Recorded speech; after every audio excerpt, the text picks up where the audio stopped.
I'm feeling on top of the world, like nothing's ever gonna bring me down. This feeling got me flying high as a bird. I may never touch the ground. It may not be my birthday, but I just wanna celebrate. I just wanna celebrate, 'cause it's a good day, good life. I just wanna celebrate all night.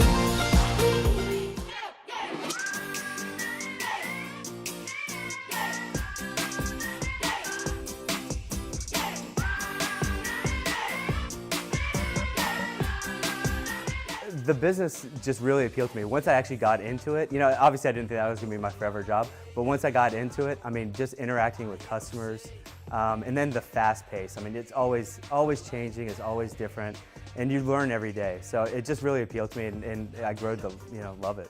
I'm doing my thing, yeah, you can do it too. Just make the change. I like that. So it's more than just getting your car clean and quick. It is about how do you interact, how do you feel about going to whatever the car wash may be. If everybody's on the same level playing field with the equipment and the chemicals, and it's maintained properly, and the place is clean, how are you going to be different? It is a very different today than it's ever been. Just getting a car clean and quick isn't enough anymore.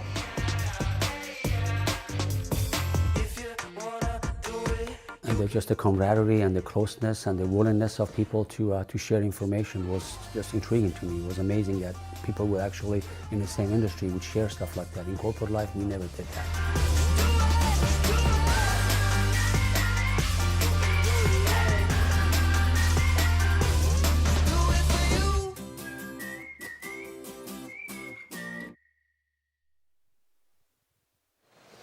Hey everybody, welcome back. This is Matt DeWolf, Editor-in-Chief of Car Wash Magazine. We are here live from the trade show floor in Las Vegas at the lovely Las Vegas Convention Center. I don't know about you all, but I need a little coffee today after yesterday. We had more than 7,200 people walking this trade show floor. We're gonna get into our programming for you today. I hope everybody had a fantastic show yesterday. We're gonna have a fantastic show today. I'm super excited for the panels we've got coming up for you this afternoon and this morning. We've got some marketing and branding. Check out this show floor, you're gonna see it. And in just a minute here, we're gonna wrap right to Eric Wolf, ICA CEO, and Ken Littrell, ICA's board president. Do you wonder why Matt has coffee and we've got nothing? Nothing, not a thing. Maybe he'll run us up a hot cup of coffee this morning. So good morning, Ken. Good morning, Eric. How was yesterday for you? Great start. Great start yesterday. It was just so good to see a lot of familiar faces that we've missed over the year and a half here, and seeing people come in, getting registered, going to the educational sessions, seeing the people there. That's always inspiring to me, not only for what I learned, but just seeing that many people wanting to better educate themselves, to get better at what they're doing, how they run their businesses. And I think it says a lot for our industry. Yeah, absolutely. People want to grow. Why don't you, if you don't mind, you want to give a recap of last night? We were able to honor some special folks at your president's reception. You want to talk about that? Okay, it was a special evening. We had the presidential reception, as Eric said, and we took the time to give out the awards. The awards were actually came about a year ago, and but never had the chance to really present to people. So we did some by phone calls and all, but last night was a special time. So we had the Hall of Fame Award, which went to Dan Pecora. Dan unfortunately passed away last April, had been sick, but we had the opportunity, I had the opportunity to call him, talk to him and tell him that he had won this award last year before he passed. But that's Erie Brush Company, is his company with 50 years, I think, in the business. And so we acknowledged him last night. And then Eric, you presented the award last night for the Distinguished Achievement Award. And that went to Anthony Analetto. Anthony Analetto with Sonny's. And regardless of what equipment you use in your tunnel, you probably know Anthony because you've probably at some point in time asked him a question or watched one of his YouTube videos that he's done. Yeah, after Matt DeWolf, I don't know that there's a face that we're exposed to in the car wash industry more frequently than Anthony. So this morning, I thought we'd talk a little bit about, oftentimes at the show, we would do sort of a state of the industry presentation. We're going to do it here in the studio today and maybe talk about some of ICA's work. So to get this kick-started, I've got a list of 5 things that I think are, you know, the biggest trends impacting our industry today. And some of these have been around for a little while, but especially for folks who are new to the industry, we wanted to list those off. And I'm in the car wash industry by virtue of being in the association. Ken, of course, is in the business of car washing. So I'd love for him to share maybe your reaction to some of these and what you think they're doing to the business and give your on-the-street perspective. So the first of those is, and this has been around for a while, but you know, most of the activity in this industry now is on the conveyor side. Most of the activity in the conveyor side is on the express side. And so whereas in the past the industry had a real robust, I would say, 3-legged stool, you had conveyor, you had in-bay automatic, and you had self-serve, probably the self-serve segment is the one that has had the least amount of growth in the last 10-year period. The in-bay segment, I think, at the gas station C-store world is still a really viable model for those folks where real estate is important to have a rollover as opposed to a tunnel. And then on the tunnel side, I mean, I'm going to guess if 100 tunnels are being built today, 95 of them are express washes. Flex and full seem like, you know, they're less interest right now over the last several years. So that's been happening. What do you, when you look out at the landscape or think about the markets that you're in, the 3 markets that you're in, what does that dynamic mean for you? Well, it's kind of like following these sports announcers on the radio. And whatever team had a great game yesterday, they project that forever. They're going to be the champion at the end of the season, and that's kind of the way we do. We want to say, okay, this is the state of our industry today. It will be this forever. It was interesting in presenting the award to the Pecora family last night, and Dan Pecora is who is passed, as I said. It was his dad, Carlo, that got involved early on. And 50 or 60 years ago, he built the first exterior express car wash in Appleton, Wisconsin. And yet we kind of think this is kind of an original concept that's come around the last few years, but it actually started many, many years ago. So things I see evolving. I was talking to a gentleman who's got several self-serve car washes, and he said, you know, whenever the Exterior Express took off, that, you know, we put a nail in the coffin for these self-serves. But now you don't find Exterior Expresses as a $3 car wash anymore. You look at their menus and the prices keep going up, up, up. Suddenly, there's a new value to the self-serve car wash industry. And they're actually seeing a little resurgence in the self-serve. So I think, you know, you just got to be careful what you lock into and say, this is what we have to do because this is what's going to be forever. You know, I think there'll always be an opportunity for the full-service car wash. You know, we talk about an aging population. There are people that don't want to get out and do the interior cleaning themselves of their cars. So I think there'll always be a need for full service, not to the same level perhaps as the Exterior Express, but there again, it would be premature to say that's a dead industry. Yeah, there's lots of ways to do car wash, not Lots just of one. ways. So good perspective. Lots of ways. So the other one is, we all know, is the merger and acquisition activity happening, consolidation. There's these platforms on the retail side and the supplier side. And, you know, someone might walk onto our trade show floor or spin through a magazine and say, oh my goodness, you know, I guess you have to do it that way. You've got to be a part of this, of either a major platform brand or a franchisee or something like that. And you might wonder, is there a place for somebody with one store? Is there a place for somebody with 5 stores? That seems less less of a headline number than it used to be, right? So how do you sort out, what do you think about the consolidation and how it's impacting your business or the industry? Yeah, I'd heard rumor that there was consolidation within the industry. That whole movement is what's on the bullhorn that's being proclaimed out there, and I think some people are fearful of it and what it's going to do. It's interesting. I think it's bringing a lot of money into the industry. I think it brings value to your washes, even if you're independently operating them yourselves. So I think you got to find your own comfort zone. I think it provides a nice exit strategy if that's what you're looking for. But I think if you're operating your car washes, one of the challenges that they have with consolidation is how do you manage all these washes that you're bringing on? How do you find the people? How do you find the synergy to keep this company together and all? And I think your independent car wash operator has a real advantage to being able to be hands-on, being there, working there. Nothing takes the place of an owner-operator with several locations. It's right on top of it that can address issues immediately. So I see it as a good thing for the industry, the attention it's bringing to it, the value it's giving to your washes, but I don't think it's something that we necessarily have to be scared of.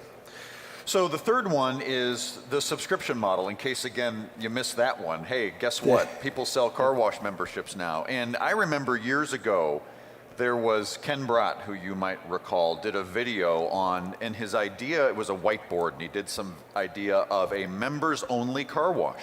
What if you had a car wash that only was open to subscribers? And at the time, it was like, what kind of crazy idea is this guy thinking? Well, now it's very common for 2/3 of folks' volume to be members, right? Or plus, it can be in some extreme examples maybe. So that subscription model has gone from an idea, and there's always been monthly plans, but having a really aggressive price point and making it really attractive and value laden for the consumer has really taken off. So what do you think that means for our businesses in the future? This is subscription model that gyms have always had that. The gymnasium, you pay so much to join the gym, you come as often as you want to. So the concept is not new, but it has certainly penetrated different industries. And of course, when Netflix came on the scene and they were what they were doing, so a lot of industries have tried to see, what is it, Panera, you could get the coffee club. The coffee club, So yesterday when I was walking around, I was just trying to take in everything that was going on all day long. And I looked over here at this area, and this room was jam-packed with people standing out on either side. And I thought, oh, what's the program here? And came over, subscription model, they were talking about it. So it was a nice panel discussion, and I think it's being repeated if you're wanting more of that. I don't want to turn this into a forum on subscription model this morning, but just speaking to it, it's, I think it's the wave of the future. I think one thing that's not pointed out is that when you start a subscription model, if you get 500 people on this plan, you're losing money. You've got to get beyond that. You've got to get some synergy, and you've got to blow past that, because the first people that buy the plan are the people that come to your car wash the most often. It makes the most sense to them. So I'm there every week, so why not get the unlimited plan? I can come more than once a week. So I think understanding it, all of your companies that are in the software industry here today, your Micrologics, your DRBs, your ICS and others. Yeah. All of those companies can give you all the information you need to know about a subscription model. As you walk around and you see people, ask them on the floor, are you trying it? Are you doing it? What kind of luck are you having? What kind of numbers can you expect? And it's different in different markets. So if you're in a market where it's already a ton of car washes that are offering it, it's hard to get into it. But if you're first to market with the plans, you can see some huge gains real quickly. I think it'll be interesting. We should come back. You and I should talk in 5 or 10 years when we look back at this period versus where we'll inevitably be, which is there's not yet, it seems, a lot of subscription competition, meaning we're still in the early innings of this and people are building out their subscription base and their network. But when these networks begin to run into each other, and when customers have even more choices to switch between, it's probably going to be different than Apple TV and Netflix and Hulu, and you probably won't have 5 car wash subscriptions. So when we get into the battle over subscriber retention and market penetration, how do you break through the moat of subscriptions? That'll be the next, I think, interesting battle on the horizon for car washing. That's a good point. That's a good point. That will be interesting to see how that plays out. You got to remember with a subscription plan, people are dropping out. So your terminated plans, you're going to be 3, 4, 5% a month of your people drop out of it for various reasons. And then you also have the that number we call pending. You're pending, waiting on the credit card to go through. So maybe someone's gotten a new credit card, or they've switched credit cards, whatever, and so you're not getting the money on those. So you have to allow for that too. So I was talking to one operator, and he has 6,000 plans at one wash, an incredible number. And I made some comment about it. He said, "Do you know how many plans I have to sell every month to keep it at 6,000 because of the terminations, because of the pending?" So it's not as easy, I think, as sometimes it's portrayed. You just start selling unlimited plans and it grows, and it's automatic money every month. These few days here is a great opportunity for you to learn more about it and get your comfort zone. All right, so number 4, good segue, I think. Another big trend in the industry is on the technology side. I mean, there was a time when the show was mostly about metal and detergents. It was the equipment and the soap. And now you walk around the floor and you're seeing so much more technology, and that technology can be customer databases, marketing services, license plate recognition, of course, RFID we know about, subscription management. There's a lot more technology in this business than ever before. It takes a real brain orientation and resources and people in your organization to manage all that. So how are you doing that? And do you think that's all opportunity or also some challenge for operators? I would like to be able to say that I've got that mastered. That's just not the case. This is kind of funny. I was looking to hire someone for social media for our company. And so I was looking forward. I was telling somebody I'm looking for someone to head up social media, and they kind of looked at me and smiled. They said, "You're not going to hire somebody your age, are you?" And I said, "I get it. It's the younger generation that seems to have mastered the technology and all that's going on." So. And I think the point you were going to be making in terms of talent pool and talent management, the people that you have hired that work for you there, it looks different than it used to. Used to, maybe the most important person you had was someone that could take a few links out of the chain. Or you give a big raise to somebody that can weld. Oh my, I've got somebody that can actually weld something. And now, I mean, those things are still important. But now we're saying, look, we got to pay attention to all this technology that's going on and better understand it, go through what's happening there. Yeah, exactly. Well, that is the 5th one, I think. The final one was this idea of, call it people, call it human resources, talent management, all the different kinds of new functions. I mean, social media manager for car washes, that wasn't a job not that long ago. Right. And I think about all of the, whether you're a store manager, district manager, regional manager, those are great jobs. Those are great paying jobs, and we're creating a ton of them. Now, there's also a labor shortage. To find those people is hard, so retention is more important than ever. But I think you think about the people that you're looking to hire, the skill set, how different that is. And I think that's shared across the whole industry, right? Yeah, I think so. And I think one thing I came with understand with our business is that, okay, I got to pay more. Okay, I got to pay more. But with that, I thought, you know what, I can raise the expectation that I have for this individual that I'm going to pay a little bit more to. And I'm not talking about anything unreasonable, but maybe I've let things slide a little bit. I haven't held people to the standard I need to. So now it's like, okay, if I'm going to pay more, I expect more professionalism and better results, well-defined results. So I think it could be a win-win situation. And so don't just look at it, well, that's money out the window. In the full-service business, you know, you've got your people there, and maybe in years past we looked at it, okay, it's kind of a starting point. So we're looking to hire people, it's the first job they've ever had. So maybe it's your high school kids. And then we said, well, maybe there's some people that, you know, life's not been good to them, and they've kind of coming down the ladder.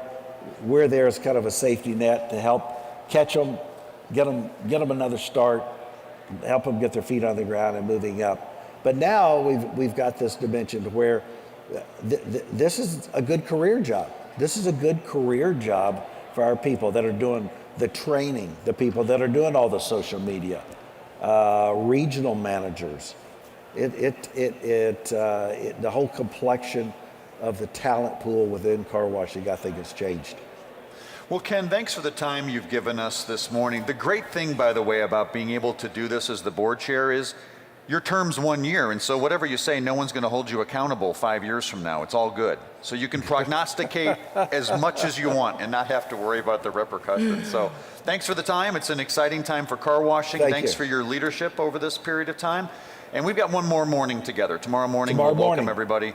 And I think we'll turn it back over to Matt DeWolf. Super, super, super conversation, you guys. That's a round of applause here. That was excellent. That was excellent stuff. I mean, you know, normally when you're the board president, you get to have an opportunity to speak to everyone and do this pontification a little bit and prognostication. And Ken kind of missed out on that. So I'm super happy that he has that opportunity in this role. Thank you for your service and what you do for this association. It's really valuable. For those of you in the audience, we've got about 15 minutes, and then we're going to start talking about branding. So we're going to get into what is branding, what is it not.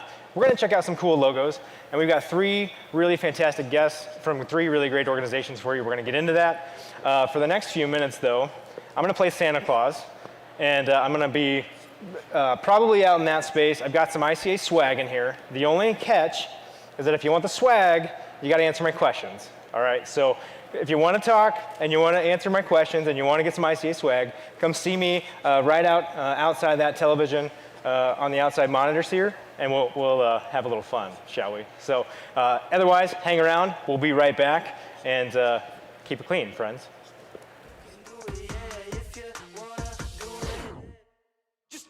Hey everyone, Carrie back. I am here with Hank Richard from Simonize. Hank, how are you? Outstanding. Are you kidding me? I'm so happy to be back, right? I mean, this is awesome. What brings you the most joy over the next couple of days, do you think?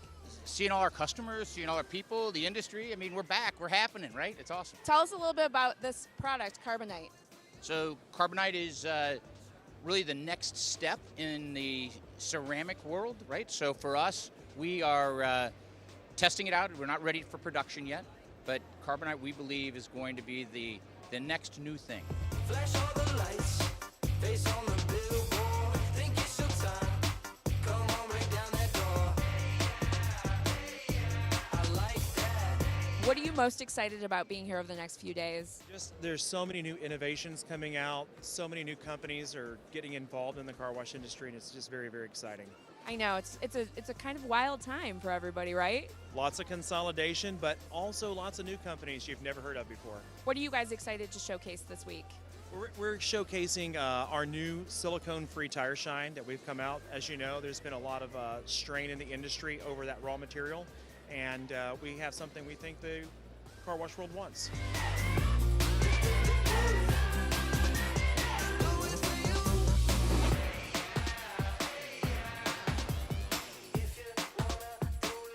Hello, everybody. I am here with Stuart Halsey, who is the R&D arm of National Car Wash Solutions, which is why he has this studly white coat. What is NCS showing off here? What are they, showcasing for you guys? So what NCS is showcasing this year is the three-step process of our Carnuva, our sealant, Rain-X sealant, and ceramic seal. The three-step process deepens the shine, gives you 3 times the protection. The patented Rain-X protects it for 30 days. Awesome. So that's what owner-operators should expect when they're coming to this booth, right? Absolutely, absolutely. So clean, shiny cars. Thank you so much. Keep having fun on the show floor.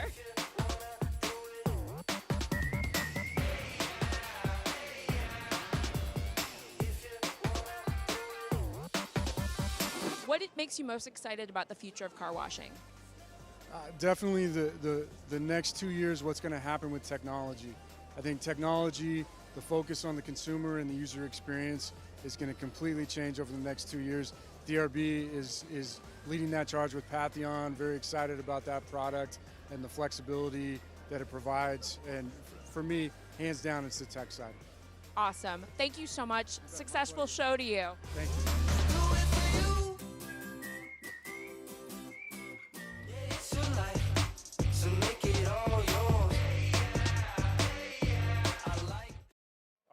Yeah, yeah. Hey guys, good to see you. I've got John Page here standing with me. John, tell everybody about yourself just a little bit. What organization are you with and where are you from? From Santa Rosa, California originally, and I have had a couple of self-serve car washes for a couple of years, or several years. And we just opened a new express wash this September. It was a very long, arduous road getting to the opening point. It's taken us about 5 years. We opened up in July. It's called Future Wash or Future Express Wash. Future Express. Oh, yeah, I love the hat. That's a cool hat. Thank you. Modeled after like Flash Gordon a little bit, yeah? Yeah, a little bit. Yeah, that's super the cool. kids go for it. And the youngins, yeah, the kids, as they say today, it's hip, it's dope, it's something. I don't know. Exactly. My grandson saw it, and he went online and showed me 5 minutes later. Hey, this is very, very. Minecraft, I think. Yeah, there you go. Yeah, totally.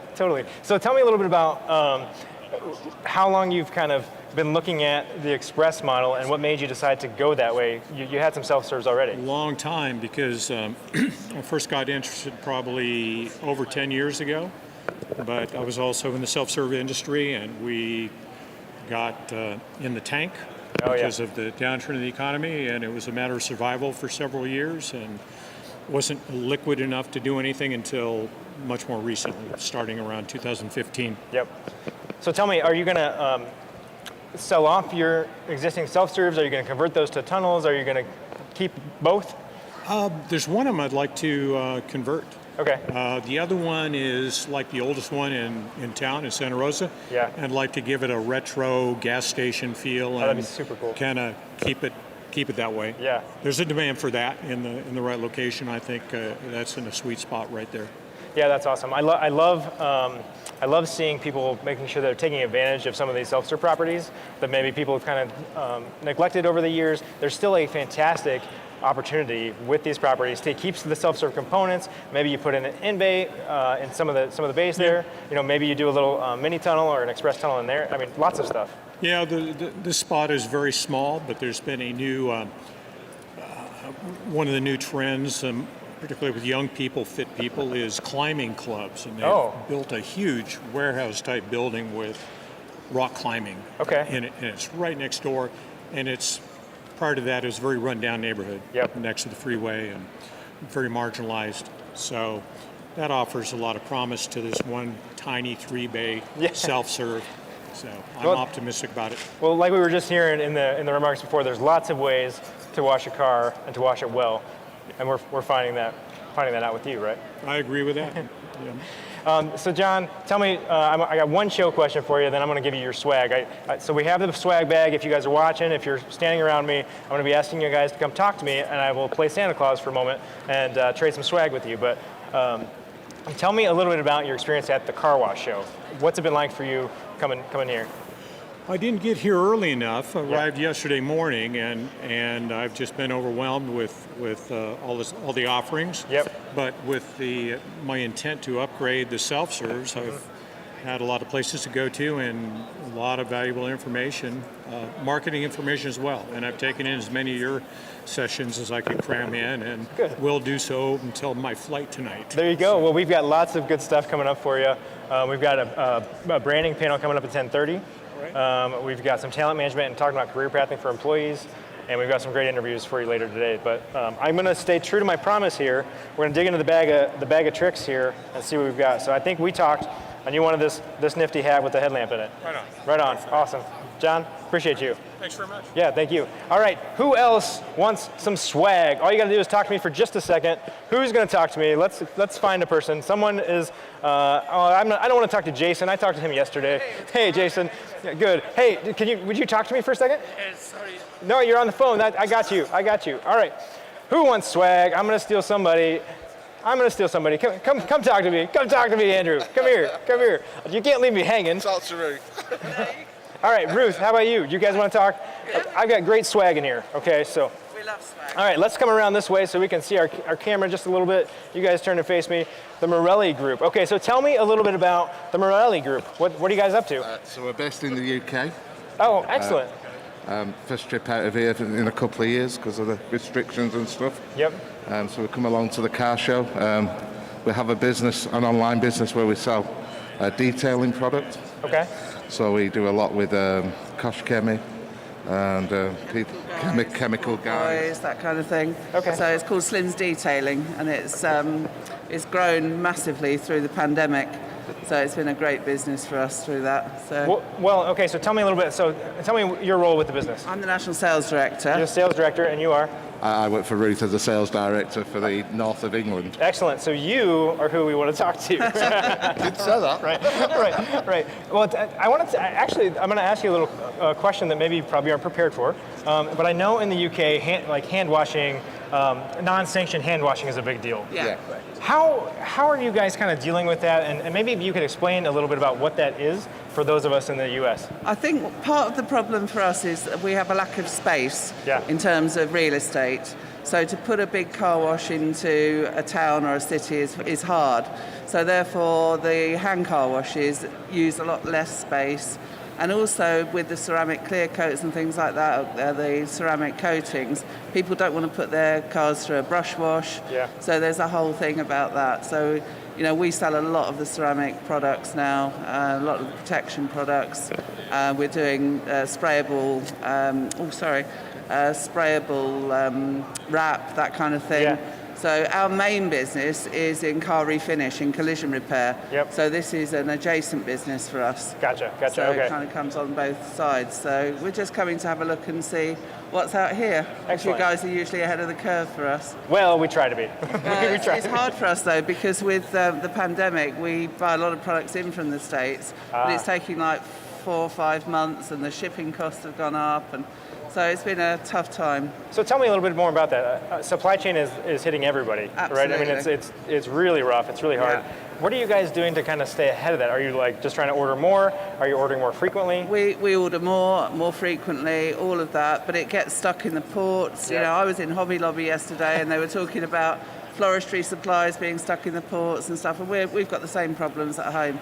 It's really difficult. And Brexit as well, haven't we? So Brexit's so coming out of Europe as well as major issues, certainly with staff and skills shortages as well. So it's interesting listening to your guy there talking about skills shortages and getting people into the business. It's a real difficult time for us right now. So it just goes to show you that the problems are universal. Exactly that. And we are all trying to fight them. Yeah. Well, excellent. Well, I'm excited for you guys to be here. We've got 7,200 people walking the show floor, so make sure you guys have a good time. Well, we're glad to be back in Vegas for the first time in 2 years, so thank you for letting us back. Yeah, absolutely. Well, let's figure out what you guys want here. I've got 2 varieties of stocking hat, and I've got toiletry bags. You guys probably packed your toiletry bag already. We have, yeah. So you might not want those, but I got a black stocking hat with a headlamp in it. I love this thing. Yeah. Thank you very much. Or if you want this one, this one's nice too. This one's good with the light. All right, perfect. Yeah, thank you guys. All right, let's see if we've got anybody else who I can give some swag to. I just stepped on a coffee wrapper. That's pretty cool. Okay, so lots of people on their cell phones, and we've got some people working. Let's see, who's going to chat with me? We've got some guys walking in. Will you talk to me for a minute and get some swag? No, I'm good. No, you won't talk to me. Okay, who's going to talk to me? Let's find him. I know you're getting ready. Would you talk to me for just a minute? You don't want to talk? You'll talk to me later. All right. That's okay. You know what? We can't get everybody. We are going to cut for the moment. If you guys are watching, if you guys catch this, I'm going to be doing this again. We got swag for you. I'm going to put this back in my little Santa bag. Unless you want to talk. Do you want to talk? No, you're good. I didn't realize that was you. Yeah. Let's have a conversation. Come on over. Yeah. We're gonna have a quick conversation. I'm going to give you a present. Okay. How's that sound? That'd be awesome. Awesome. So I'm a new investor. New investor. Okay, yes. Tell me what was it, Mark? This is Mark Ortega, yes. Noble Fox LLC. Yes. And my partner Todd is here. He was just in the seminar. Excellent. Okay, so tell me a little bit about why you're looking at this industry. Well, I'm retired. My partner Todd is mid-40s. Yep. And we're looking at an alternative source of revenue based on profits, based on investment. Yep. And we are noticing express car washes show up everywhere. Yep. And we just think it is a great opportunity. That's why we're here at the convention, looking into real estate. Yep. And looking into invest into the industry. Yeah. That's really what we're doing. So tell me a little bit about how you found out about the car wash show. How did you know this was the place to be? Well, we've been looking at car washes. We've been looking at coin laundries. Yes. Those are the two businesses we've been looking to get into. And we both we're members at car washes. Yep. And we are seeing them pop up. We're based here in Vegas. Yep. We're both from LA. Actually, he's from Michigan. We're both from LA, though. Right now, yeah. We were in the movie business. Oh, excellent. We're in the hotel business, creating shows.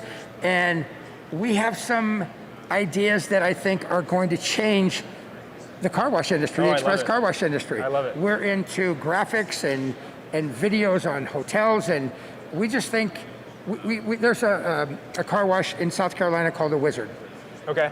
Yeah. And my daughter lives in South Carolina. They went through it, but we think we can take that to the next level.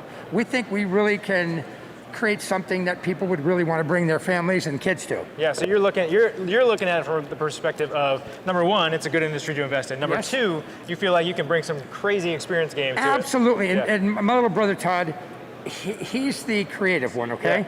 Yeah. But we both work together.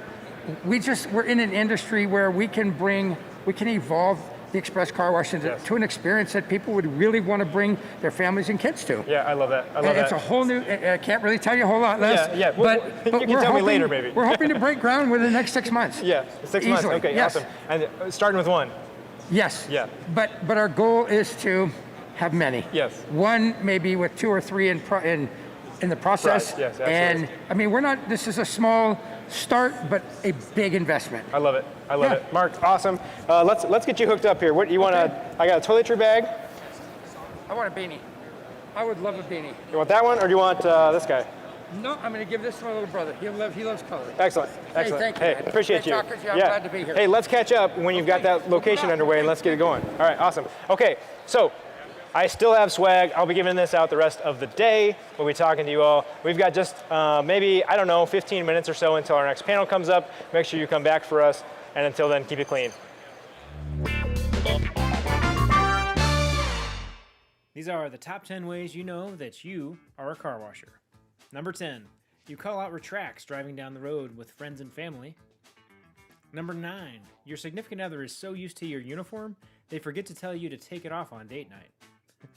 Number 8, your children and friends know not to ask for things on rainy days. Number 7, you vacuum patterns into the carpet at home. Number 6, you own car wash only shoes, and they're gross. Number 5, you have spare socks in multiple vehicles.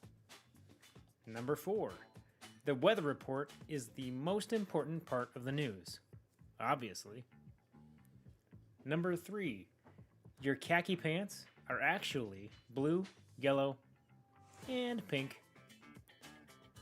Number 2, you spend over $200 washing your rental car on vacation. Guilty. And the number 1 reason you know that you are a car washer, the stench of the pit puts you in the mood. That's disgusting.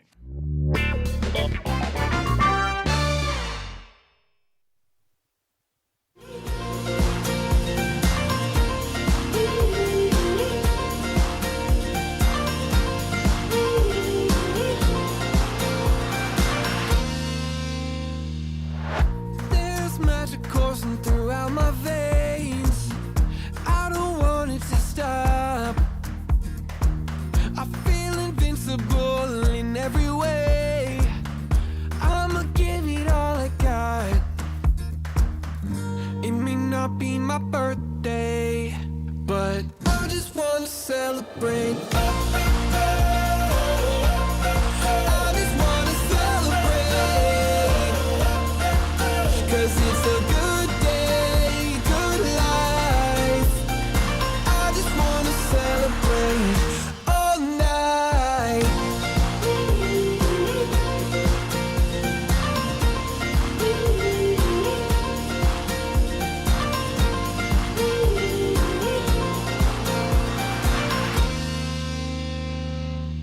There's nothing like feeling alive. There's nothing like feeling alive. I just wanna celebrate. I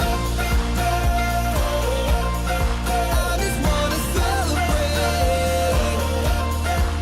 'Cause it's a good day, good life. I just wanna celebrate all night.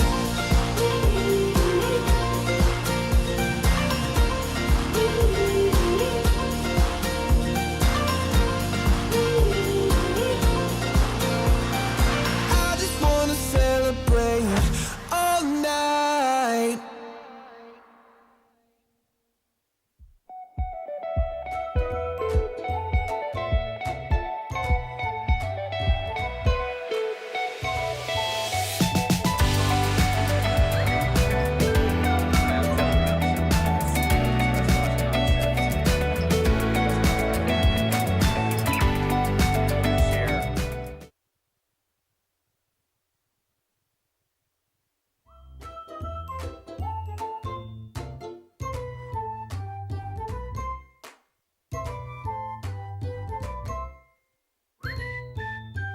Hi, I'm John Roush. I'm CEO of Express Wash Concepts and Moo Moo Express Car Wash Flying Ace and Clean in Cleveland. And I want to share a great car wash story. So about our third year in business, I get this frantic phone call from our site manager at our Upper Arlington location. And he says, hey, there's this naked guy trying to get in the office right now. Call the cops, call the cops. So of course we didn't call the cops. We got on the cameras to see what the heck he was talking about. And we had a wonderful video run of this naked guy walking around our car wash and through the McDonald's parking lot next to us and scattering cars, and my site manager flipping his gasket out because he's got a naked guy trying to get into his office, and going in and hugging brushes. And finally one of our customers there in the lot had to go and tackle this guy down, and the cops came and take him away. And obviously he was high on something or other, but probably not a car wash story that too many people can tell. The naked guy at your car wash.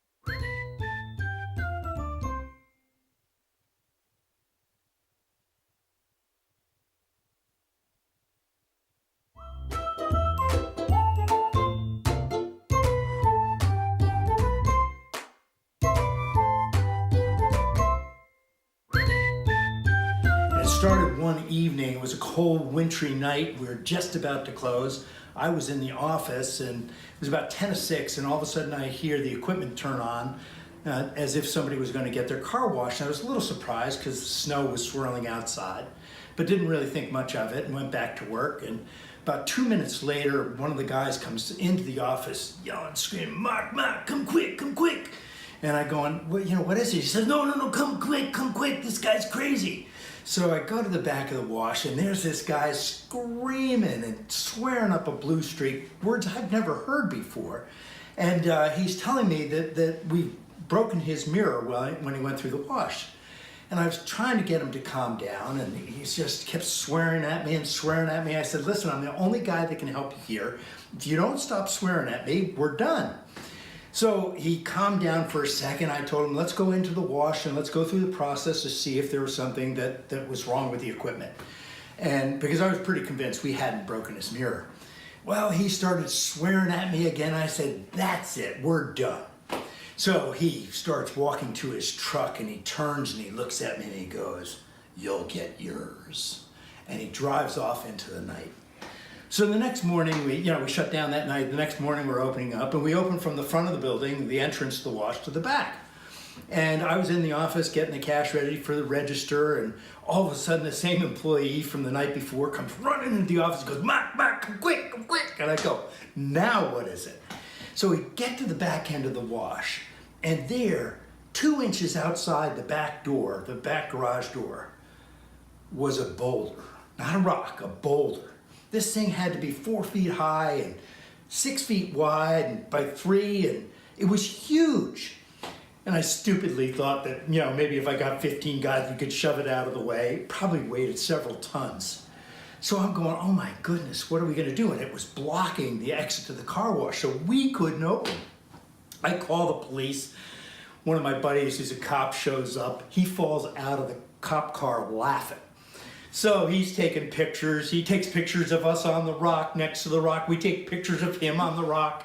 And I call a contractor buddy of mine. I said, listen, you gotta help me out. You gotta send one of those big payloaders down and help me move this rock. And he goes, really, you know, I'll send down a, you know, I said, no, one of those things with the tires as big as I am. He goes, oh, you have a boulder.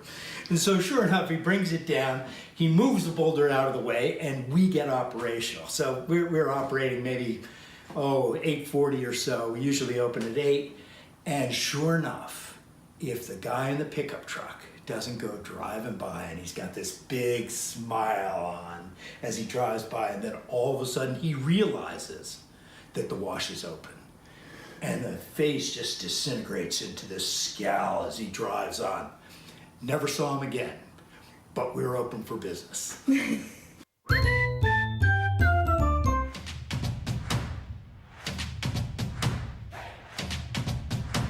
man, like, this is a really incredible program.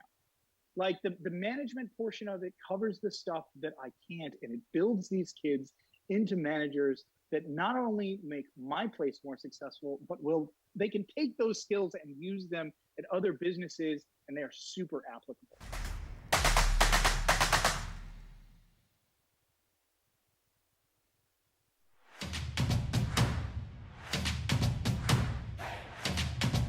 Very well written, very easy to follow, very easy to navigate. It applies to full service, flex, anything. That is what really excited me. The lead training program has really provided all of us with some tools on how to be that proactive manager. It gives us a lot less stress levels. There's just nothing else out there that's as comprehensive as this. And this nails every aspect of the operation. A lot of our employees are new, a lot of first-time employees, and it's really important, I think, to create that sort of career vision.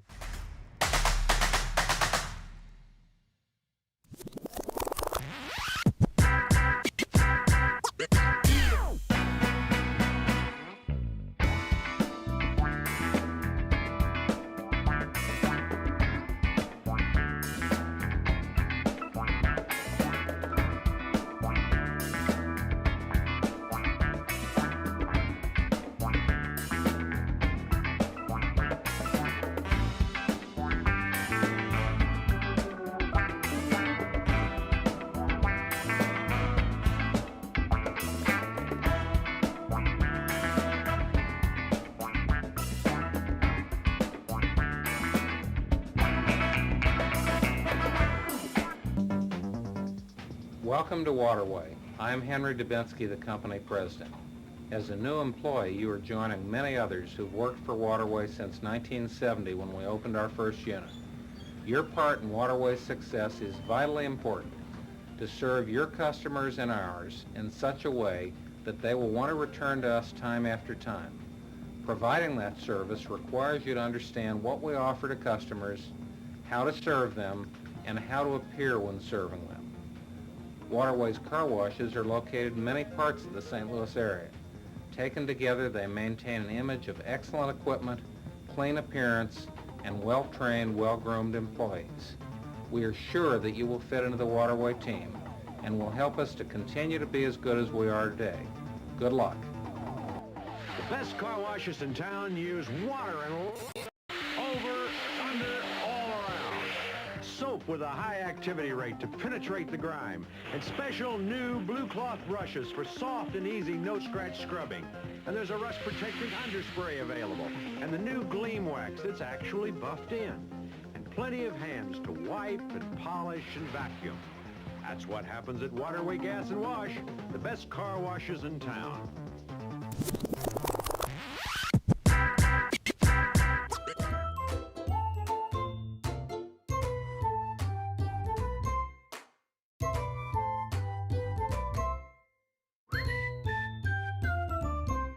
My favorite car wash story is our second location. It was in Oak Ridge, Tennessee. It had a creek that ran along the back of the property. The manager's name was Dean King. He hated snakes and had a slick bald head, and we saw snakes from time to time from the creek. One day he was in the tunnel working on something, walked in the equipment room, and went to wash his hands. There was a water line over the sink. He didn't know it, but there was a snake on the water line. He leaned forward to wash his hands in the sink, and a snake fell, hit it right on top of his bald head, and landed right in the sink. He screamed, ran out of the equipment room like a little girl, and we all still laugh about it today. It was awesome. Hi, I'm Claudia Crea, and I serve as a vendor vice president on the ICA board of directors.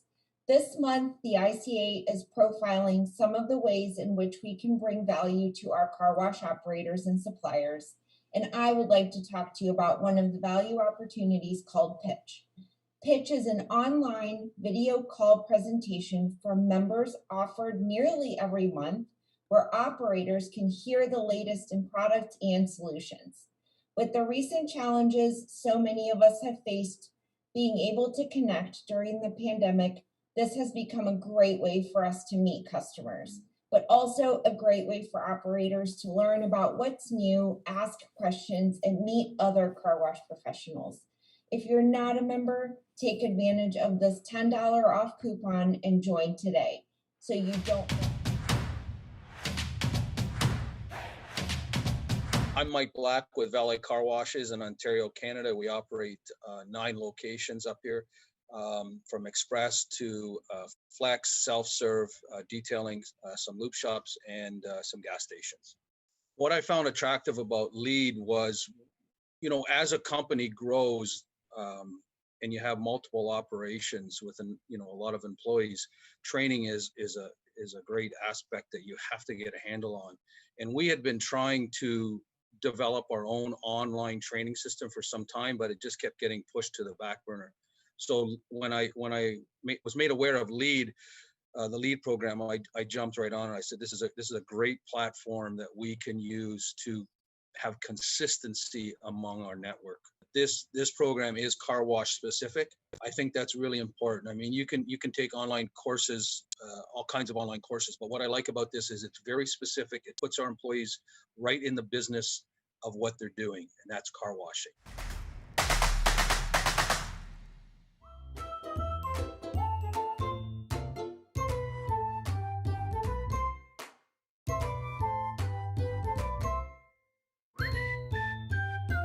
John Roush. I'm CEO of Express Wash Concepts and Moo Express Car Wash Flying Ace in Cleveland.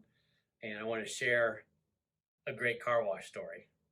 So about our 3rd year in business, I get this frantic phone call from our site manager at our Upper Arlington location. And he says, hey, there's this naked guy trying to get in the office right now. Call the cops. So of course we didn't call the cops. We got on the cameras to see what the heck he was talking about. And we had a wonderful video run of this naked guy walking around our car wash and through the McDonald's parking lot next to us and scattering cars, and my site manager flipping his gasket out because he's got a naked guy trying to get into his office, and going in and hugging brushes. And finally one of our customers there in the lot had to go and tackle this guy down, and the cops came and take him away. And obviously he was high on something or other, but probably not a car wash story that too many people can tell. The naked guy at your car wash.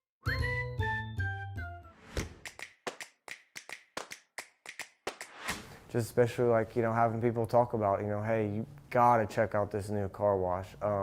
It's like one of my good friends, she told me, she's a hairdresser, she says, I'm super picky about my hair, which is why I cut hair. You're super particular about your car, which is why I only take my car to you, because, you know, you have pride in it. You know, that's what we try and do. We try and treat our customer's car as if it was my car, you know, because for me, when I get up in the morning, you know, I start my car and it's clean, spotless inside and out, like, I feel good, and that's, you know, what I try and deliver, you know.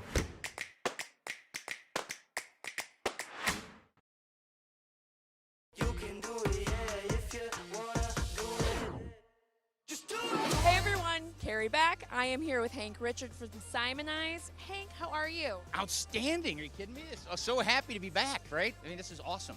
What brings you the most joy over the next couple of days, do you think? Seeing all our customers, seeing all our people, the industry. I mean, we're back. We're happening, right? It's awesome. Tell us a little bit about this product, Carbonite. So Carbonite is really the next step in the ceramic world, right? So for us, we are testing it out. We're not ready for production yet, but Carbonite, we believe, is going to be the next new thing. Flash all the lights, face on the billboard. Think it's your time. Come on, break down that door. I like that. What are you most excited about being here over the next few days? Just there's so many new innovations coming out. So many new companies are getting involved in the car wash industry, and it's just very, very exciting. I know, it's a kind of wild time for everybody, right? Lots of consolidation, but also lots of new companies you've never heard of before. What are you guys excited to showcase this week? We're showcasing our new silicone-free tire shine that we've come out. As you know, there's been a lot of strain in the industry over that raw material, and we have something we think the car wash world wants.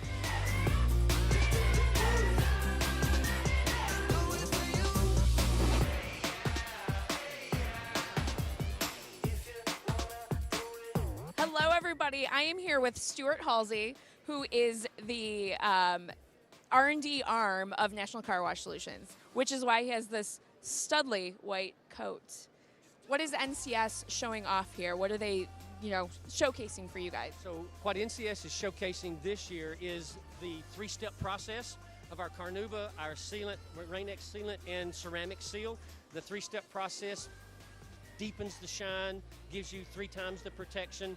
The patented Rain-X protects it for 30 days. Awesome. So that's what owner-operators should expect when they're coming to this booth, right? Absolutely, absolutely. So clean, shiny cars. Thank you so much. Keep having fun on the show floor.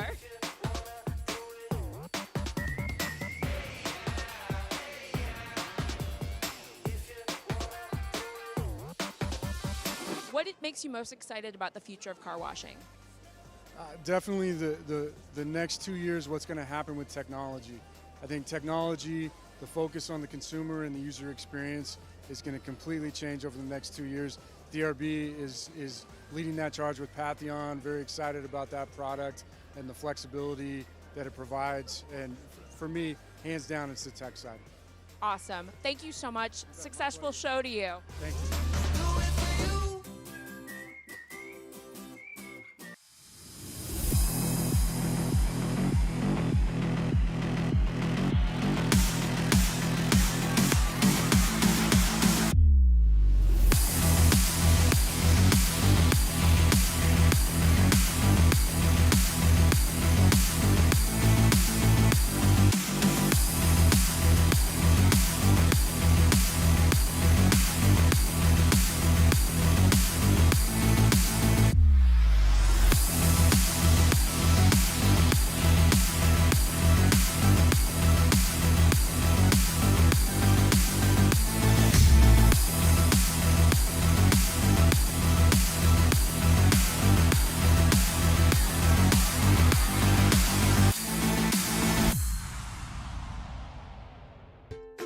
Q Luminora started as a request from a customer.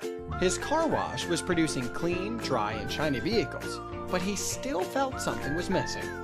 He wanted a product that customers could feel, something they could touch that would emulate the showroom smooth feel of a new car or truck. With this request in mind, our chemist went to work creating a revolutionary online application process, Q Luminora. With Q Luminora, customers not only see the deep shine, they feel it. Their hands glide over the silky smooth surface of their vehicle, taking customer satisfaction and validation to the next level. For more information and to try Q Luminora in your car wash, visit www.qualchem.biz/Luminora.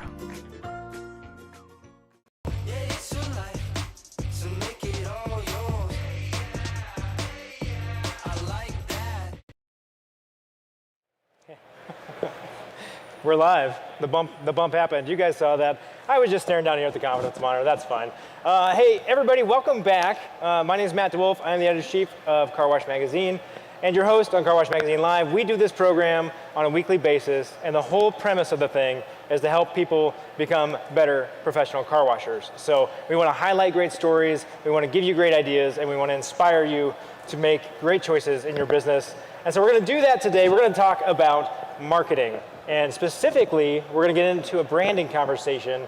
We're going to define it a little bit. We're going to give you some examples of what some great organizations in this industry have done. And so shameless plug, I have to do this. Okay, so this issue of the magazine, right, which you can pick up out in any of the publication bins, or if you're an ICA member, you get it mailed directly to your home or your address of choice. It's all about marketing. So it's full focus, full theme, all marketing all the time. Check that out, make sure you read those. These articles will be coming out online as well, but we do trickle those out over time. Now, let's set that down for a moment because we have a very serious conversation to have. Okay, friends, joining me on our panel today to talk branding, we've got Olivia Gleason from Mr. Shine. We've got Justin Young from Splash, and Ann Muller from Soapy Joe's. Welcome to the program, everybody. Thanks for having us. We do this every time. Welcome to the program, everybody. Let's go. Hey, thanks, Matt. Yeah, all right. Okay, so now we've got some energy. Now we're ready to talk about branding. So here's an interesting tidbit for everybody. In a recent ICA consumer study, only 39% of customers know the name of their car wash. So you might think, well, that's not very good. Maybe I just need to put car wash on the side of my building and not have a brand. We're going to argue that that's a great opportunity for you to build brand recognition, to build customer loyalty, and to make your business better. So let's get into brand, because oftentimes we like to think that brand is a logo, and brand is colors, and brand is pretty things. It's sort of that. That's a component of brand. So let's start with a little bit of brand definition. And I want to hear each of your all's approach to this because people have come at this a little different way. And let's start with Olivia. If you could just kind of share your approach to branding. I think that branding is pretty much the foundation of your business. There's a lot of different components to it. The marketing and the logo part is great, but if you don't have your team and everyone on site carrying your vision out day to day, it kind of means nothing. So it's your mission, your vision, the experience that you're giving the customers. And then, of course, your name and your logo is the creative, fun part of it that you can, disseminate everywhere and get customers that way. Yes, excellent. How about you, Justin? Yeah, so I think the kind of the brand and the logo and all the stuff that's more visual is just kind of a physical manifestation of the root of what branding really is, and that I think it's your culture. I think it just goes back to who you are as a company, how you treat people, and so yeah, I think it is an important distinction to note though that it's not that marketing and branding are different, right? So marketing is the activity, PR, social media, advertising, all the stuff that goes into it that you're trying to persuade someone to take an action on something, right? That's marketing. But branding is people's gut feeling about you when they see your logo or when they hear somebody talk about you. It's what they feel inside. Excellent. Ann, how about you? I mean, reinforcing what my colleagues up here have said, it really is a culmination of multiple aspects of your business strategy. So when you're approaching your brand, and if you're really starting out and building that, it's what do you want to put out into the community that you can sustain for a long time? This needs to be something that it becomes the DNA of your organization that you can even use to make decisions, business decisions about. So as they said, it's how do you want people to feel? How do you want your employees to feel, your customers to feel? And those kinds of things really help you understand what it is you're trying to articulate with that brand that you're putting out there for people to see, feel, and again, even down to your employees. So there's the fun part, the trade dress, how it looks. That's the logo, the graphics, all those components. But that really is a changing part. And your brand, because you can evolve that over time, but the brand itself really needs to be something that you can come back to as your touchstone for the longevity of your business.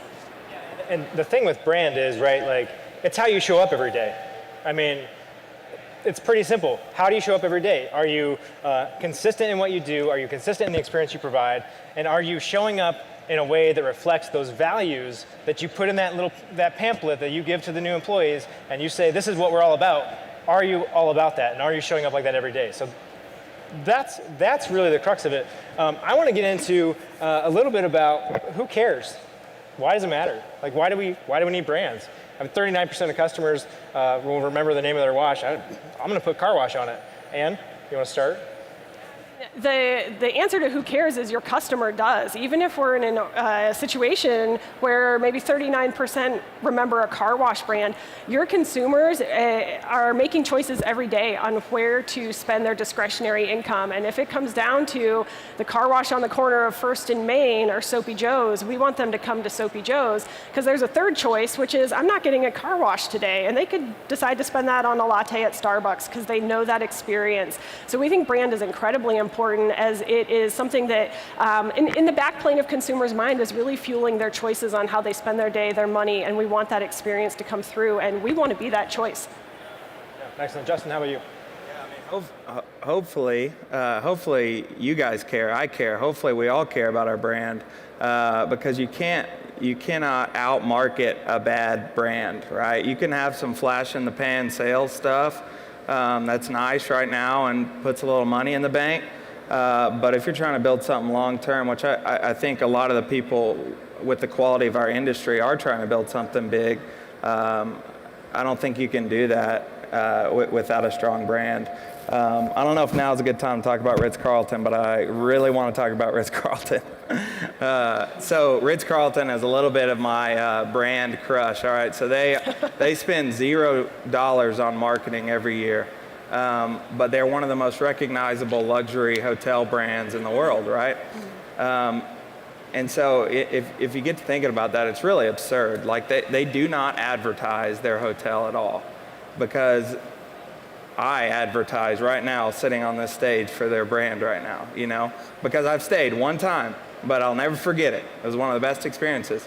And so, yeah, they spend $0 on marketing, but what they do is they make their customers feel known, right? And so they remember their preferences. When they come back, they remember that somebody likes the sheets turned down beforehand, or they remember that they like this kind of drink when they checked in, or whatever it might be. They remember those things. And also they try to make you feel like family. And so they make you feel like you're at home as much as possible. And so I just think they've done an incredible job of spending $0 and making a lot of dollars.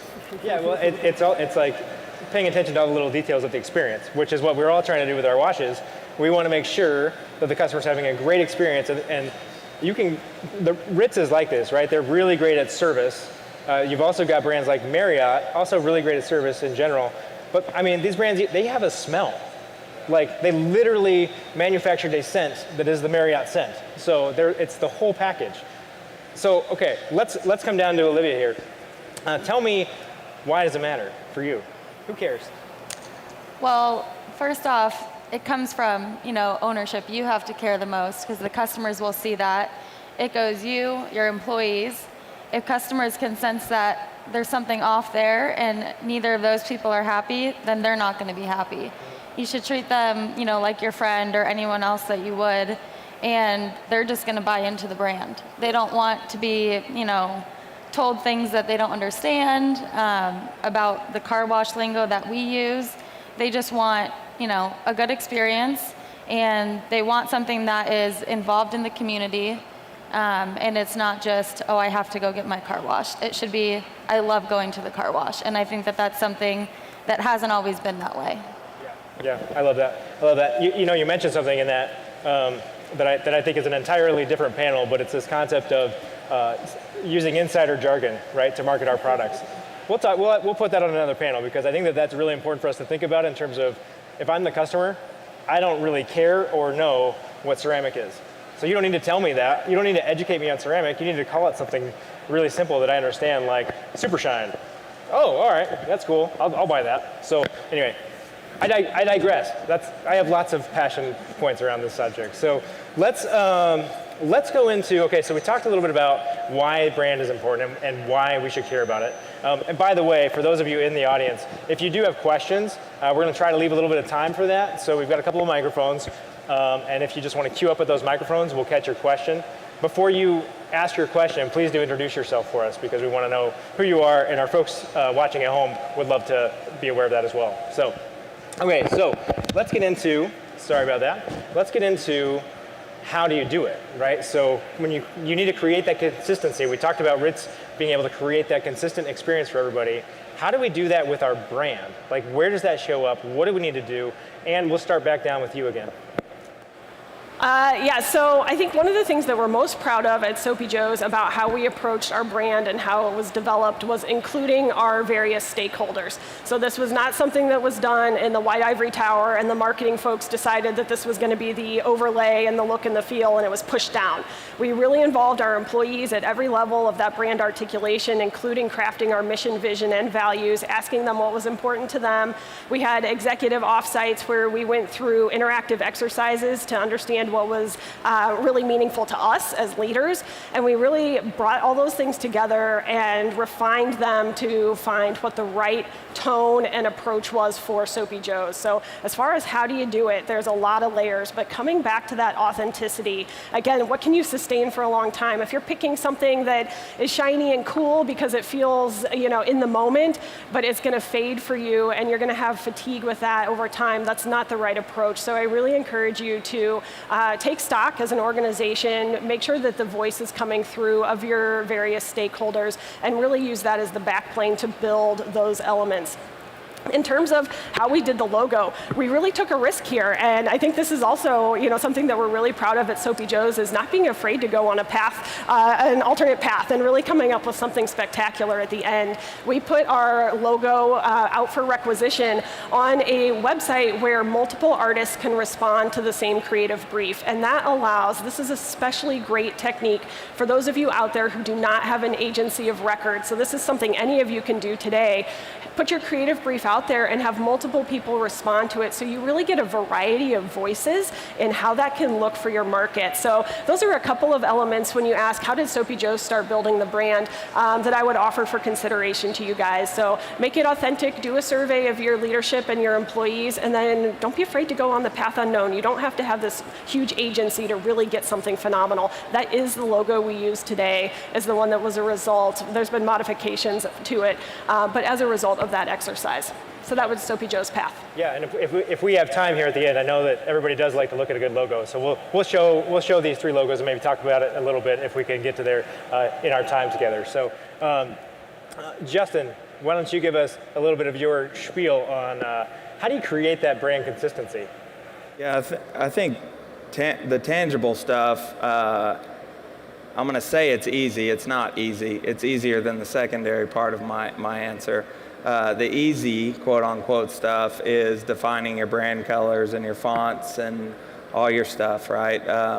We did a really helpful exercise called the Brand Voice Questionnaire, which I'd be happy to send to you guys. Anyone that wants it, you can come up to me after and I'll get that to you. But, comparing it to celebrities and why and their personalities and stuff. And so some of those things kind of helped, but I would say that just put words to it. I mean, really, our brand was created because Matt, Paul, Natalie, the Stagg family at Splash through the years have lived it, right? So that's the hard part. It's like you can't have a brand that doesn't match who you are. Just call yourself the Butthead Car Wash if you're going to treat people not very well. Sorry, don't know if I'm allowed to say that on stage. But just if you're gonna claim something and want to be identified a certain way, then you have to live that out. And the Stagg family has done that for so many years, and so now it's just, it just flows. But I think additionally, on top of all that, I think it just goes back to the culture piece. And I hate to say it because this is hard, but you guys know culture depends on people. And so if you're not getting the right people, your culture's not going to be right, and if your culture's not right, your brand's not going to be right. So ultimately it goes back to people, which is one of the hardest things to conquer. So two things. Number one, last I checked, butthead is not on the list of exclusionary curse words, so we can use that one, that's good. Number two, what character are you? You said the brand survey, but you didn't tell us who you are. Yeah, we landed on a few. We had to choose like 3, okay? So we went like Chip and Joanna Gaines, all right? A little dynamic. We went and then we went Jim and Pam from The Office, you know, down to earth, but still fun. And then, what was the other one? And then George Clooney, of course, because we're just, you know, fancy, like Applebee's on a Friday night. That's funny, that's funny. All right, Olivia, how about you? Let's talk a little bit about what you all do at Mr. Shine to create that consistency with your brand. So it kind of started, I mean, from the beginning, we focused on a brand in the logo that would be recognizable in our community, right? Family oriented, not necessarily something that we wanted or what was traditional. And then I kind of just listened to my father, and he's the brand voice. So I was like, does this sound okay? Does this sound okay? And he's probably like, you're driving me crazy, you're driving me crazy. But I learned it enough, after X amount of months, that he is just the brand voice, and everyone in the community knows the family, and it's easy for me now to kind of just carry that out. But there are so many components, right? It always is evolving, and you have to put in those other aspects of it, from the community part to, showcasing the car wash or this or that. So you kind of need to always be able to shift gears, but do it at the right time. I kind of take this for granted right now, but with one location, I have the ability to, post on the go. I don't schedule post. And I feel like it's when I go on site and I feel something, I'm like, this is what I can post today. So it's kind of being very present as well, and always reevaluating, where we are now, what needs to be tweaked, and where do we want to go. Yeah, the evolution of the brand. I think that's actually one of our covers somewhere, but we'll get to that later. So normally I like to stay pretty high level with some of this stuff because we only have so much time, but I want to get into a little bit of a how conversation right now, because I think that one of the things that's most difficult when you start talking about brand is how do you operationalize the brand, right? And like, what are the really tactical things that you can do, little things that can make a big difference in the organization? In my mind, I'm thinking about things like, a brand guidelines document that shows how the logo should show up, how you should use words, which words you should use, all that kind of stuff. Are there things that you all do from that really tactical perspective that helps people know this is how we come to work every day, this is how we show up, this is how we talk about our organization, and we'll just come back down the line? Yeah, absolutely. We do have the brand guidelines document that you mentioned. It literally outlines, here's the style for headlines, here's the style for body copy. All this may sound like jargon to you, but it is how the brand looks and feels in terms of the graphics. We have several components that are set so our emails all look the same. There's a set of waves, a set of sparkles, a set of flags. These are what you can use on repeat for our communications. And I would say, sometimes it's a trade-off. Those graphic designers who are using those elements every day may start to have some fatigue. But you can come back to those brand guidelines and say, you need to adhere to these. It is not a fatigue moment for our customers who are seeing this. It's a consistency thing, and it breeds recognizable recognition in the consumer. So we really do literally have a document, multi-page document that outlines those components. Another component for us in how you feel, we do have our uniform guides, because our employees are a big part of that brand. So here's our uniform guidelines, our summer and our winter guidelines. Those are posted, so there's no confusion on the employee part on how they're expected to carry that brand forward every day in terms of their look and feel. So those are two things that we're doing at Soapy Joe's that really helps us operationalize it. I would say last but not least, we have a customer journey map, and that is a whole other segment, a passion of Matt that shares with me, on how do we want those customers to feel at literally every step of their journey through our car wash sites, but then taking that one step further and saying, how do we want them to feel? So it's not just okay to have the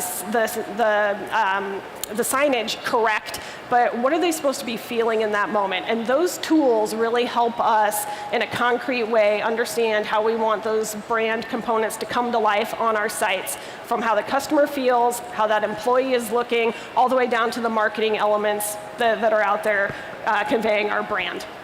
I love that, because it's like, you know, brand in general, when you talk about it, it feels very like fluffy and like up there, and you're like, oh, our brand, and it's lovely, and we're all about values. But being able to bring it down and like help enable your employees to carry that out, I think that's really important. Justin, how about you? Anything kind of tactical or operational that you all do? Yeah, I think uniform guide, having your colors defined so you can send it to the designer, the logo, all that stuff. Of course, trying to think of additional stuff. Our interview questions, you know, align with things that we want our brand. I mean, it's all the same. It goes back to what I said at the very beginning. Brand is culture, and so what we're hiring for is what we want displayed to the world through our brand. And so interview questions, I think, are a tangible one. And honestly, it's just the day-to-day. If we want our people to serve customers well, like, are we serving our people well, you know? And so I feel like my stuff is not super tangible, but maybe that's helpful a little bit. Well, you know, I think it comes through for you all, like you're saying, right? Like, it's the interview questions you ask. It's how you screen your people. It's how you set up the scripts when you're going to sell that unlimited plan. You know, there's different ways that you approach these things, and a lot of it really, honestly, is word choice, because words do matter, and the words you use change everything. The intonation, all that. Yeah, go ahead, Justin. I got one. I just thought of one when you said the words you use. So, like, one of our I mean, everyone says this, but the family concept, right? We strive to treat our team members and our customers like family, and so even like our print material, when they sign up for a recurring plan, it says "Welcome to the family," right? Like, that's the headline. So I think there are things like that you can work into some of your print pieces that help reinforce that, because a big piece of it is consistency. Like, you can't just like build a brand with 3 or 4 posts, right? It's got to be over and over. And then when you think you're good, just keep going. It's like mowing the grass. It's going to grow back. Just keep going. I love that analogy of mowing the grass, because it's like you say the same thing so many times, and it starts to feel to you like, oh my gosh, we got to say something different. We got to change this campaign up. We got to like modify the whole thing. But you have to realize that those folks who might be seeing that, when they see it, that might be the first time. You might have said it 700 times, and the first time they see it is on number 701, and if you don't keep saying it, they're going to miss it. Yeah. All right, Olivia, how about you? Let's talk a little bit about anything from an operational perspective that you think really helps. We do the uniform guidelines as well. That's something pretty big, as well as the interview questions, as well as, I just had it on the tip of my mind, what was it? Oh, on-site signage, all consistent with social posts, email, all the messaging. And there's one thing that I try to keep out of messaging now, and it's the word car wash. So if I'm doing a post, I'm trying to just use Mr. Shine to remember the name. They don't need to know that, you know, they need to know what the name is again, so they remember you and not be that 39% of people who don't know the name of the car wash. So Olivia, you may not notice this, but Olivia is on the younger scale of the rest of us in this room. So you have a little bit different approach. You're pretty passionate about the fact that we can create a relationship as a brand called Mr. Shine, as opposed to Mr. Shine Car Wash, right? So talk a little bit about why you think that's possible. Well, I just had a conversation with my father last night. I was like, we're removing the flex service car wash part out of our logo, and he's like, okay. I just think that it was almost, I mean, marketing and car wash just, I feel like, started a couple years ago. And I feel like the word car wash was almost like a cop-out on the building. That would be like McDonald's and other fast food places putting burger underneath it. Like, oh, there's the burger place. Why do we put car wash everywhere? Like, just have them remember your name, and they go, I wash at Mr. Shine. Not I go to the car wash down the street. That's what they say. Right. If you guys have questions, we're gonna have a couple minutes for them. So now is the time if you want to ask anything up here to queue up at the microphones. I know that you have an interesting perspective on what we just talked about in terms of how how important it is to try to create a relationship with your specific brand. And I think you've said that it comes down a lot to realizing you're not competing with just other car washes. Can you share that a little bit? Right, so we feel that we want to have the relationship with our customers. We are an express exterior wash, but we're very focused on the memberships. So we want people to really go up beyond the transaction. If they're coming to you because they're in that moment, they have a functional need to wash their car, that's great. That's where we get our members from, are those people who are coming in. But to convert them to a member, it really goes beyond that. It turns it much more into a relationship.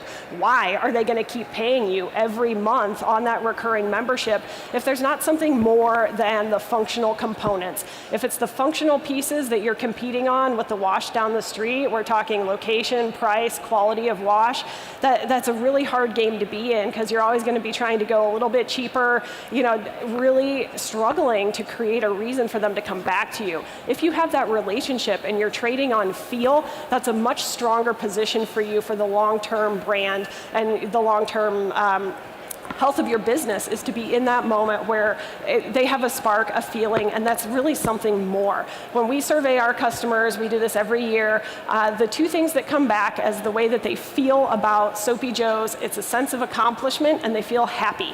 So we really have a data point that we know the positive aspects of how they feel, and that helps us lean into that, try and create that authentic voice. We don't want to be saying there's something that's there that's not, but really lean into that and use that as a jumping off point to create campaigns and moments where people have a relationship with the brand and they can have those sentiments and those feelings that are even magnified and replicated. And that was what really creates that relationship. Yeah, I know that there's a whole, again, this comes up every time we talk about marketing. There are so many things we could talk about and so many things we could spend time on. I encourage all of you to track these folks down at some point and talk to them about measurement and how they measure those things, because that's a whole different ball of wax. But we'll get to that. I think we've got a question right down here. Go ahead and introduce yourself and ask your question. Hi, Brad Davis with Four Seasons Car Wash. I do have a question about measurement. There. If you wouldn't mind sharing, just what % spend do you make on marketing and advertising on average? Yeah, we tend to. Yeah, the question was, if you're comfortable sharing, what's kind of your ad spend percentage of your marketing budget? We tend to hold those numbers pretty close, so I wouldn't share the exact number, but I can tell you that I would focus on your entire sales funnel when you're thinking about your spend in particular. Make sure that you've got some focused on awareness of your brand, but don't leave out that bottom of funnel purchaser, the person who's in Google, typing in car wash near me. I like to make sure I'm spending a lot on that. Those are people who are in the moment, they're ready to go. So make sure from a brand perspective, you've got some of that brand money up top, the things like radio, which are more awareness, but don't forget that bottom of funnel spend. So I would avoid the question or the answer on exactly what we're spending, but make sure that you're spending throughout that entire purchase funnel. Okay. Justin, how about you? 100% of all money coming in, just going out. You got to spend it, right? No, I think it's seasonal too. I mean, I think a lot of it's just depending on what's going on, what's the highest priority. We have ongoing stuff in the background at all times online. But I think if we see a good opportunity, that's one thing I love about being a part of a family-owned business, is we're able to kind of escape the corporate, stigmas of following exact plans. We're able to jump on opportunities and be a little bit more agile, which I appreciate a lot. But so I don't know that it's a set number, but so sorry for that horrible answer, but it is kind of dependent on what's going on. How about you, Olivia? We do not spend a whole lot on advertising. We did in the beginning, so I would say that's kind of a whole different situation for a new site. But my goal was to kind of, have your customers be your marketers, and then get to that point where everything else is kind of just in its place and you can just check on it and switch gears if you need to, but you really don't need to spend a whole lot. Well, and I think a lot of it too depends. Are you speaking specifically in terms of digital advertising or marketing as a whole? Marketing as a whole. Marketing as a whole. Okay, so I think it really depends on where you are in your business cycle. So if you've got a wash that you're just opening, I think you're going to spend a lot more on that marketing side. It's going to be a higher percentage. and then it's going to dip down a little bit over time, and you're going to see it go like this. But I've seen research, generally that says to maintain and be consistent, you should be between 6 and 10% of your total budget on your marketing efforts. Awesome. Thank you so much. Yep. Over here at the other microphone. Hello. Okay. I'm a new to the car with Supershine Express, but my question is really on the specifics on what are the top 3 things you guys have done to implement and that has been the most impactful to help your branding? From a brand perspective, top 3 things you've implemented. Let's go one from each. Top 1 thing you've done. Justin, you go ahead. I got one. Being very choosy on what you do in-house and out-of-house. I think it's easy to farm off a lot of things to outsource it, but there are certain things that we have determined for our brand, like social media is one of those. Like, it would be much easier to have someone else do our social media, but we just feel like that's like core to who we are and core to communicating that. And so I know there are great companies out there that can do it, but that's just one that we hold on to. And let's go down to you. Yeah, for me, my recommendation is that you do research. We have 16 car washes and we are membership focused, so it has been incredibly helpful for our organization for future decision making to go out there and really ask your customers. I guess first you need to have their contact information, so don't forget to collect that. But go out and ask them, how they feel, what do they want from you guys, what kind of perks, what's important to them, why did they select you over the competition? All the things that you want to know. And that way, when you're making your decisions going forward, it's a lens through which you can evaluate opportunities in terms of spend, how you're spending your money, where you're focusing your dollars, even down to what is in your offering in terms of your product mix. What do they want from you? And really be prepared to listen. You don't have to take every single thing and have those customers take you off track, but it's a very, very good tool to help you steer your business going forward, to be able to include your customers and that voice of customer in your decision making. So I would say do a survey. It doesn't have to be fancy. Take a pen and pencil, get the question you want, and get out in your parking lot. Survey everybody.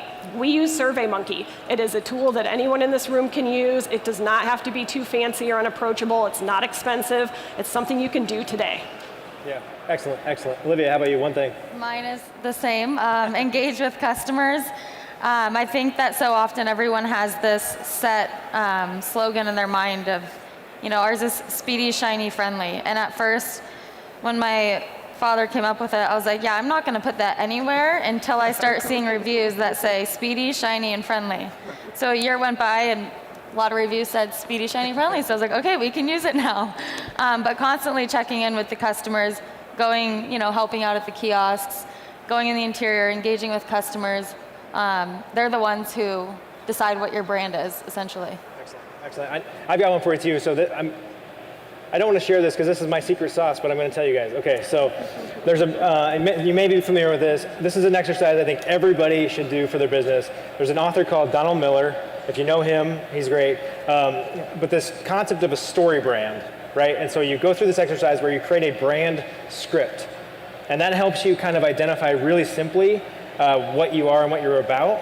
And it's a fun exercise to do as a team because it's this concept of every movie you've ever watched, every story you've ever heard follows the same arc, right? You've got there's a villain in the thing, there's a hero, that villain's gonna meet a guide who's gonna help them, and they're gonna give them very clear calls to action, and there's gonna be this major transformation. You think of Star Wars with Luke Skywalker and Yoda, you think of Spider-Man with Aunt May.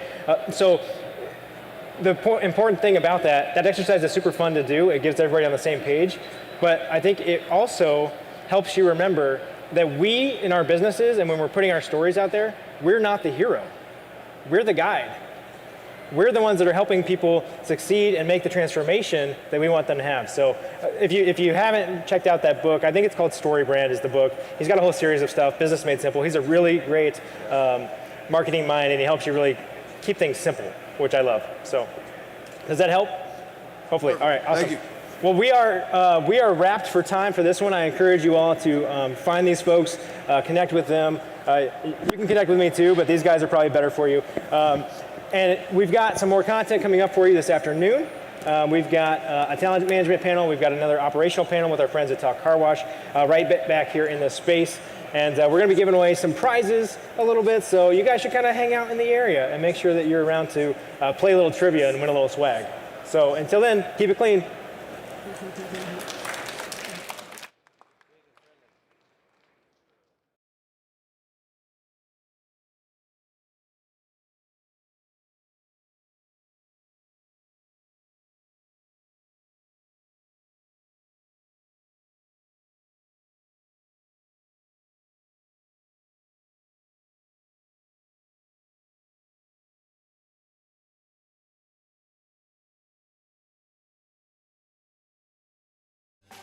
At Sonny's, we've been washing cars since 1949. This year, we're not just celebrating the return to the car wash show. We're celebrating 20 years of the Express Car Wash model, just one of the countless innovations we've helped spearhead in the last 7 decades. Thousands of operators have chosen Sonny's, and it's our privilege to help them all with our 12 solutions, from planning to chemistry to equipment and parts and beyond. We'll see you at the booth. Sonny's, the car wash factory.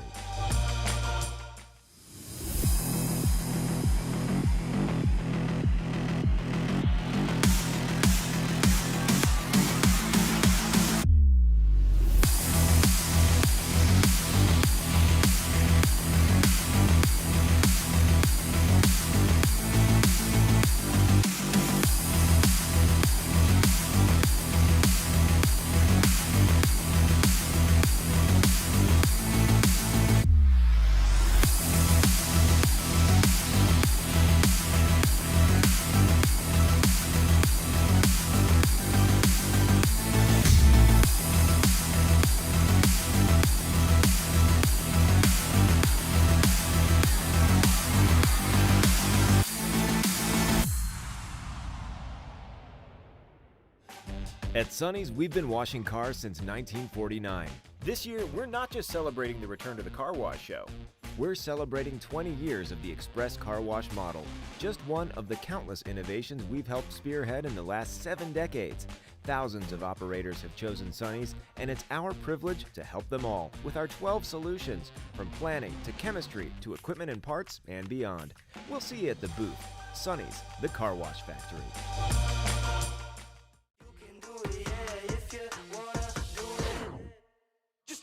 Hey everyone, Carrie back. I am here with Hank Richard from Simonize. Hank, how are you? Outstanding. Are you kidding me? I'm so happy to be back, right? I mean, this is awesome. What brings you the most joy over the next couple of days, do you think? Seeing all our customers, seeing all our people, the industry. I mean, we're back. We're happening, right? It's awesome. Tell us a little bit about this product, Carbonite. So Carbonite is really the next step in the ceramic world, right? So for us, we are testing it out. We're not ready for production yet, but Carbonite, we believe, is going to be the next new thing. Flash all the lights, face on the billboard. Think it's your time. Come on, break down that door.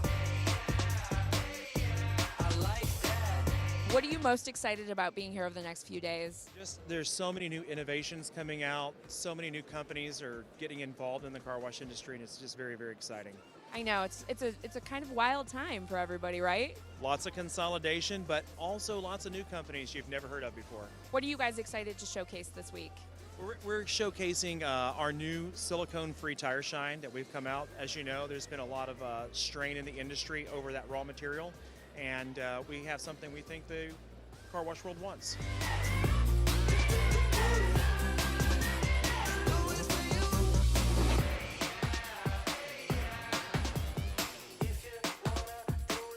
Hello, everybody. I am here with Stuart Halsey, who is the R&D arm of National Car Wash Solutions, which is why he has this studly white coat. What is NCS showing off here? What are they, showcasing for you guys? So what NCS is showcasing this year is the 3-step process of our Carnauba, our sealant, Rain-X sealant, and ceramic seal. The 3-step process deepens the shine, gives you 3 times the protection. The patented Rain-X protects it for 30 days. Awesome. So that's what owner-operators should expect when they're coming to this booth, right? Absolutely, absolutely. So clean, shiny cars. Thank you so much. Keep having fun on the show floor.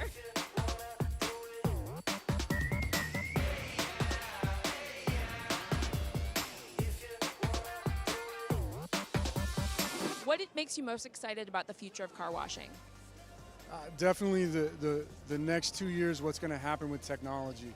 I think technology, the focus on the consumer and the user experience is going to completely change over the next 2 years. DRB is leading that charge with Patheon. Very excited about that product and the flexibility that it provides. And for me, hands down, it's the tech side.